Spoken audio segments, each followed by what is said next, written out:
رضی اللہ تعالیٰ عنہ۔ حضرت عباس کو علمدار بھی پکارا جاتا ہے۔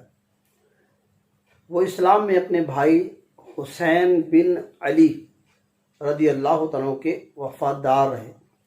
آل فاطمہ کا احترام کرنے اور جنگ کربلا میں اپنے کردار کی وجہ سے ممتاز شخصیت کے حامل رہے۔ ان کی جنگ کربلا کے دوران یوم عاشورہ کو شہادت ہوئی۔ حضرت عباس علمدار رضی اللہ تعالیٰ عنہ کی عمر تقریباً 33 سال تھی۔ آپ مولا علی رضی اللہ تعالیٰ عنہ کے دوسری زوجہ کے بیٹے تھے۔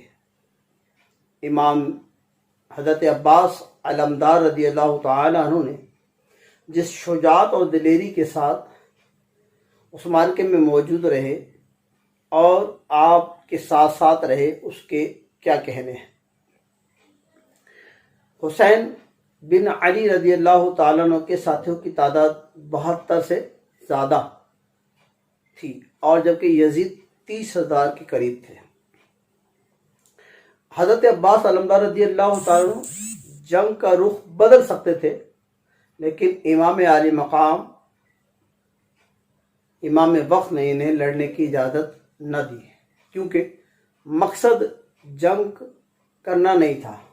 اس جنگ کا مقصد دنیاوی لحاظ سے کامیاب ہونا، جیتنا نہیں تھا۔ امام جعفر صادق رضی اللہ تعالیٰ عنہ عباس بن علی رضی اللہ تعالیٰ کی عظمت و جلالت کے ذکر کرتے ہوئے کہا کرتے تھے، چچا عباس کامل بصیرت کے حامل تھے۔ وہ بڑے ہی مدبر اور دور اندیش تھے۔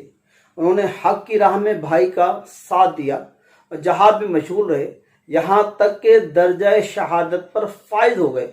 آپ نے بڑا ہی کامیاب امتحان دیا اور بہترین عنوان سے اپنا حق ادا کر کے گئے۔